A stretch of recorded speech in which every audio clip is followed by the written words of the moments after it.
السلام علیکم. محمد صدیق اپنے پروگرام کے ساتھ حاضر خدمت ہے. آواز کافی بہتر ہے. چیزیں بہت تیزی سے تبدیل ہو رہی ہیں اور آنے والے دنوں میں آپ دیکھیں گے کہ سیاست کے افق پہ کیا تبدیلیاں آ رہی ہیں. پی ایم ایل این کے اندر ایک بات جو ان کے اپنے لوگوں میں ہیں، جو بڑے بڑے ان کے ووٹرز تھے، جب بہت بڑی ان کی جو چیزیں تھیں ساری، جن میں انہوں نے بہت آگے کام لے کر جانا تھا اور بہت نتائج لینے تھے، وہ الجھ گئی ہیں. یہ تو آئے تھے کہ ہم آگے 2/3 اکثریت سے، لیکن ہو کیا گیا ہے کہ گراؤنڈ کے اوپر یہ پاکستانی تاریخ میں اس سیاست میں جو 85 والا پروجیکٹ ہے وہ بری طرح فیل ہو چکا ہوا ہے. آپ کو یاد ہوگا پاکستان پیپلز پارٹی پیٹریٹ نکالی گئی پیپلز پارٹی سے، پھر مسلم لیگ کاف نکالی گئی، اور اب پاکستان تحریک انصاف نظریاتی اور تحریک استحکام پاکستان. اچھا، یہ بری طرح سے اس لیے پٹ چکے ہیں، یہ پروجیکٹ گراؤنڈ میں یعنی نرش ہی نہیں ہو سکے.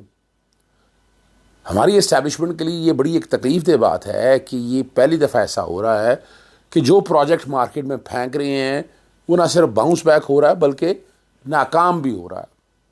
یعنی اس کا مطلب ہے کہیں نہ کہیں اسٹریٹجی میں فلاز ہیں. یہ میری ایک ذاتی رائے ہے، کوئی برا نہ مان جائے میری اس بات کا، لیکن یہ سمجھنے کی ضرورت ہے. عوام کی نبض پہ کس طرح ہاتھ رکھا جائے، اس طریقے سے نہیں. دیکھیں، کام سارے کر کے دیکھ لیے، پرچے ہو گئے 9 مئی کے واقعے کے بارے میں لوگ جوڈیشل انکوائری کا مطالبہ کرتے ہیں، وہ ساری باتیں ہوتی ہیں، لیکن لوگ 9 مئی کو اکثریت قبول کرنے کے لیے تیار نہیں ہیں.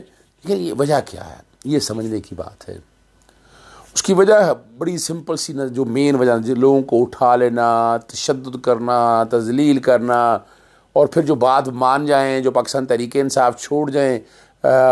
پہلے آپ نے پریس کانفرنسیں دیکھی، پھر آپ نے ٹی وی انٹرویو دیکھے، پھر ہم گندے انٹرویو پہ چلے گئے، چاہے وہ کسی بھی شکل میں ہو، وہ سارا کچھ کر لیا. عوام قبول کرنے کے لیے تیار نہیں ہے. آج جو تحریک یعنی دیکھیں نا، اگر یہ واقعہ گراؤنڈ ریالٹیز پہ دیکھیں، اگر پوری دنیا میں کہیں ہوتا تو یہ بغاوت کے بہت بڑے زمرے میں آتا تھا. لیکن اس بغاوت کو جسٹیفائی کرنا بڑا مشکل ہو گیا.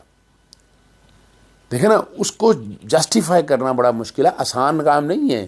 یعنی گراؤنڈ پہ لانے کے لیے ماحول ایسا ہو گیا یا حالات ایسے ہو گئے، اور یہ قصور ہے ان 16 سیاسی جماعتوں کا جو عمران خان کے خلاف کھڑی تھی.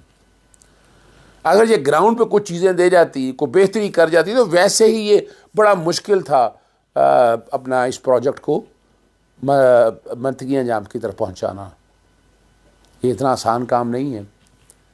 اجازت چاہتا ہوں. السلام علیکم. اللہ حافظ. پاکستان زندہ باد.